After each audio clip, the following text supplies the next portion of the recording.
Hello, hello, people of the internet. Ian Altosaar, the Freedom Astrologer, once again here, and we're continuing our, let's say, long ride in these mini lessons on how to read a birth chart. So, guys, I think we're on like episode 9 or something like that. So it's getting the information coming your way is probably getting a lot, but just wanted to kind of encourage you and say that learning something new, learning astrology, for example, it takes a lot of time. There's so many things to know, the different pieces of information that you need to kind of start making assessments of birth charts. And this is what we do, and this is hopefully what I will be able to give you, is with these kind of short mini lessons and more general, still valid information to kind of help you onwards on your astrological journey. And so we're continuing with the houses, and this is I think the third video on houses, and we're going to move onwards with the 4th, 5th and the 6th house in astrology and what the meanings of these are. So let's jump in. Let's not make a big deal out of it. 4th house, very, very important house, an angular house, again on an angle. You can see very often the kind of symbol IC or IS sometimes, depending on, this is kind of like the lowest point of the chart, but it's not anything bad, or it's more to do with how we are in our private lives. So the 4th house is how we are kind of more at home and in our private lives. It's also to do with a lot with the family, with the home environment, with early childhood environment, with the mother or the father on some occasions, but usually one of the parents is very much represented. I've even seen cases where both of the parents are kind of can be seen from the 4th house, let's put it that way. But also when we're talking about the 4th house, it's not only our parents and the family environment, it's also how we act as a parent when we have children and how we tend to parent. So check out your 4th house and see if that checks out. Very much to do with nurturing, belonging, the kind of home country where we were born at. So whenever there's a lot of influences in the 4th house, usually means that the person is more, tied to their home environment, depending on other factors, but it could give also already an indication that they're more kind of like patriotic even, or very much connected to the home family in some shape or form. Now, from a more practical, earthly, let's say rather material perspective, it's also to do with real estate, like land and the actual physical home where we'll live at. So a lot of the 4th house influences give us indications where we would like to live at, and also where we would live as human beings. Now, maybe the deeper side, and a very, very, I would even say a more important side of the 4th house, is our feelings and emotions. This is a very deep and emotional house, a water house. Although a cardinal water house, still a very deep personal house, which is also to do with emotional security. So all of these emotions, feelings, emotional security, these are all very much to do with the early childhood environment. This is where we usually get those, either in a good way or in a more difficult way. So very, very important area with the 4th house to keep in mind, is also known like the deeper side of it.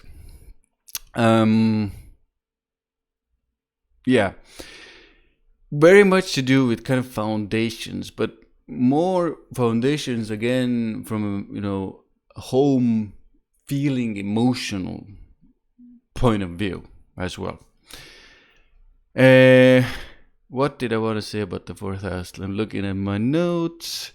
Yeah, farming. We can say farming as well. Gardens, breasts. Surely it is. Yes, as well. Let's mention those as well.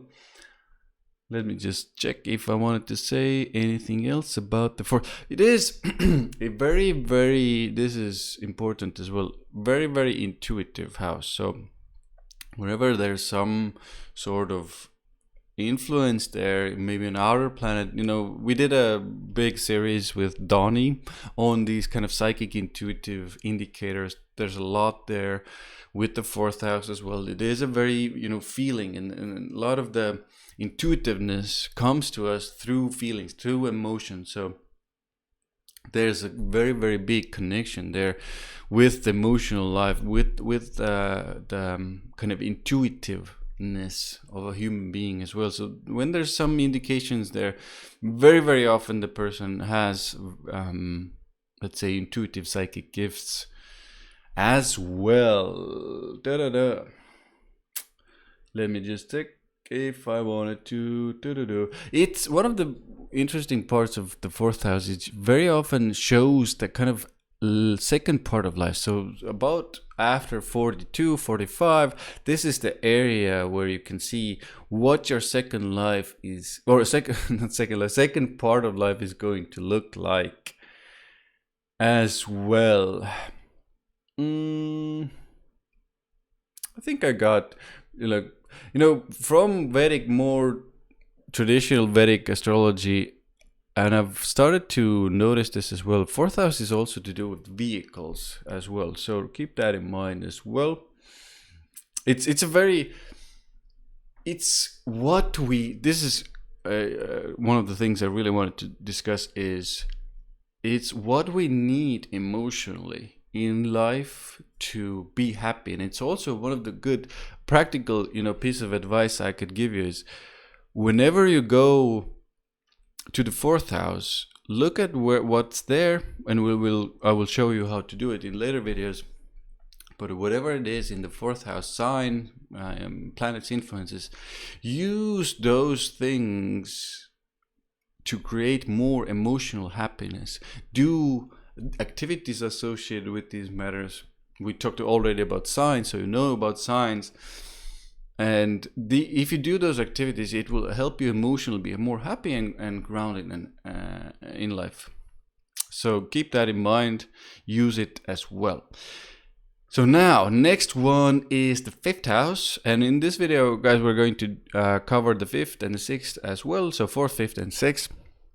Now, fifth is a more, let's say, if fourth is a very deep house, fifth is a more kind of happier house because it is a natural Leo house. It's a lot to do with fun, games of chance, gambling. There's a lot of entertainment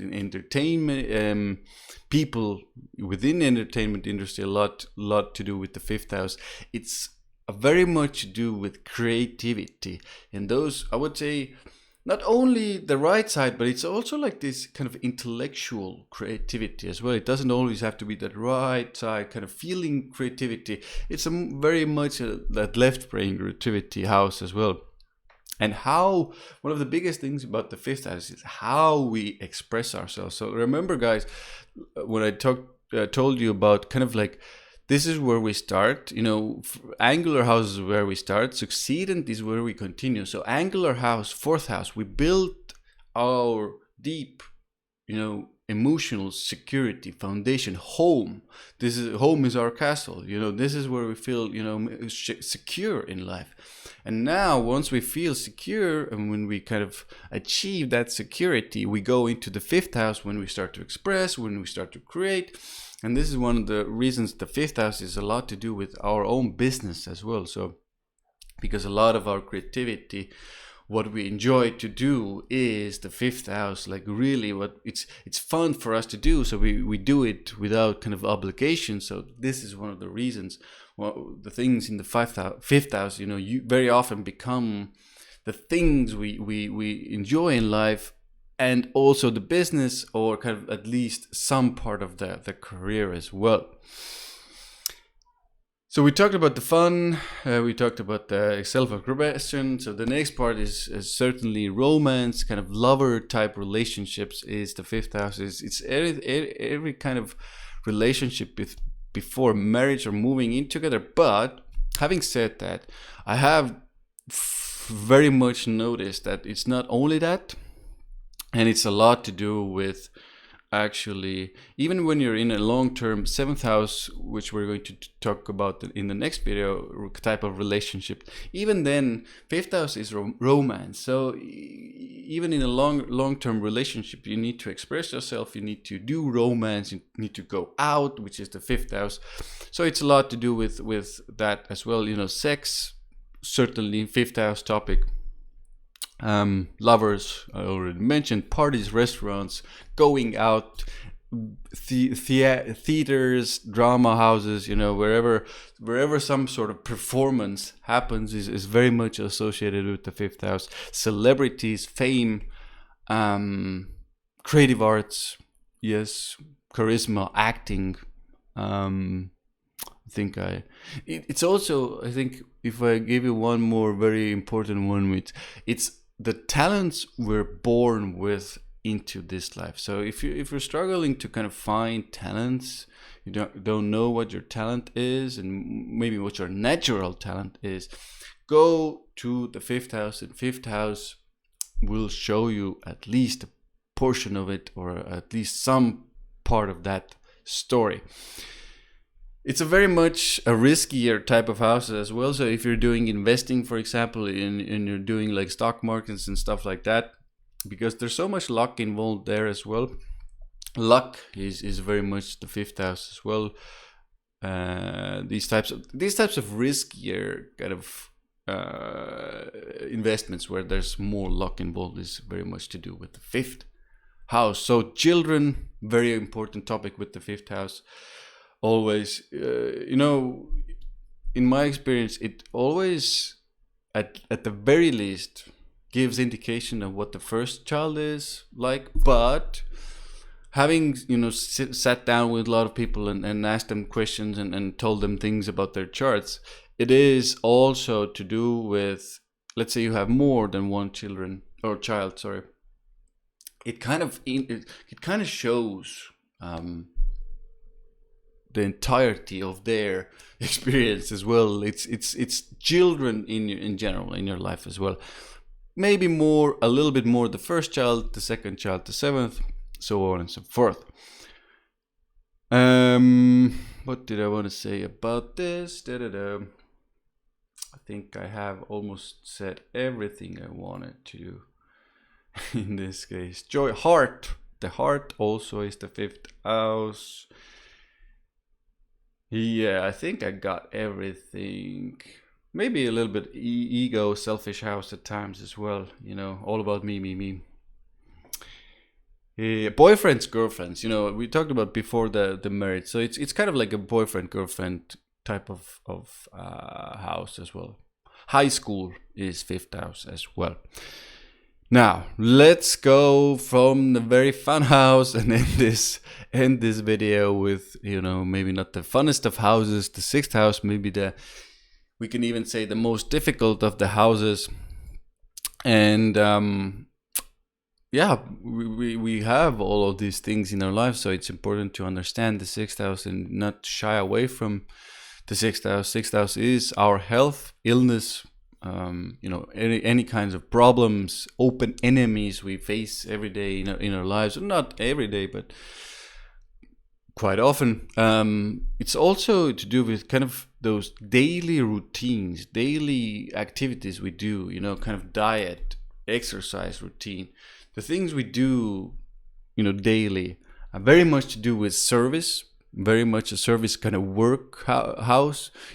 Before modern times, it was also associated with slavery. So now we don't really have, or we have, probably in some parts of the world we still have some sort of slavery, but kind of because the work, you go to work for someone else, you do their stuff, get a salary, stuff like that, but still you're working for someone else. So this is one of the reasons the 6th house is associated with work and slavery. So there's a kind of like a connection there. But also debts, the loans you take, conflicts, any kind of imbalances is the sixth house, where there's kind of problematic situations, kind of prostitutes, people below you in society, people who have problems, addictions is the sixth house, addicts, people who do bad things at times, sinners, we can say. I think I mentioned addicts, routines, we said. Blaming is the sixth house. This is where we blame, this is where we get blamed. So that when there's influences there, or there's transits there, for example, that what we're going to talk about later in videos. This is basically one of the places where people can blame you as well when you have a lot of transits, for example, there. Criticism, I think I will mention as well, and everyday small duties, the poor employees. If you're, let's say you own a business, then sixth house is your employees as well, or your subordinates. Very, very, also important. Being abused, the sixth house. The diseases I already said. I think I got the most important things that I wanted to mention with the sixth house as well. As you can see, it's maybe not the easiest of houses to deal with all that depth, with all that sickness, with all that illness.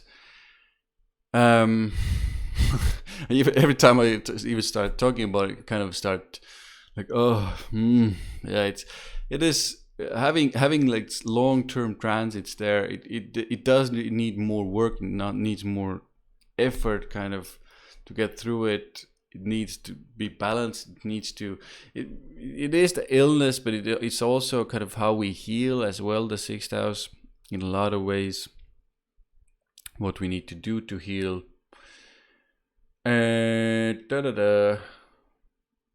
Cleaning, because remember guys, this is a Virgo house, natural Virgo house. It's a lot to do with cleaning as well.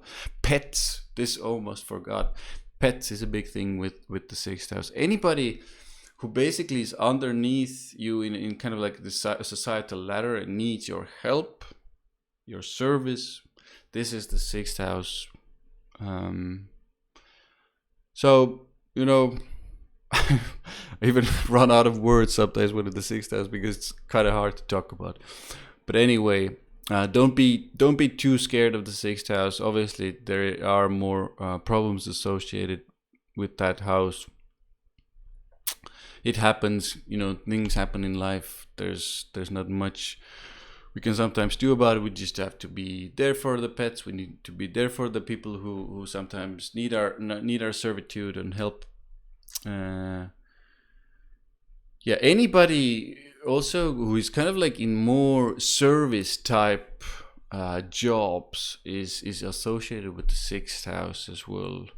And you can see when there's a lot of influences there, the person usually tends to have some sort of illness, maybe even what they're born with, depending on the influence itself. So I hope it didn't scare you too much with this sixth house, kind of difficult sixth house energy. Please let me know in the comments below something you didn't understand, something that kind of made sense to you. Like, share, and subscribe, all that good stuff. And we'll see you very soon in the next video about all kinds of astrological topics, spiritual things, self-growth, business. Ian Altosaar, the Freedom Astrologer, out for now, and see you again in the next video.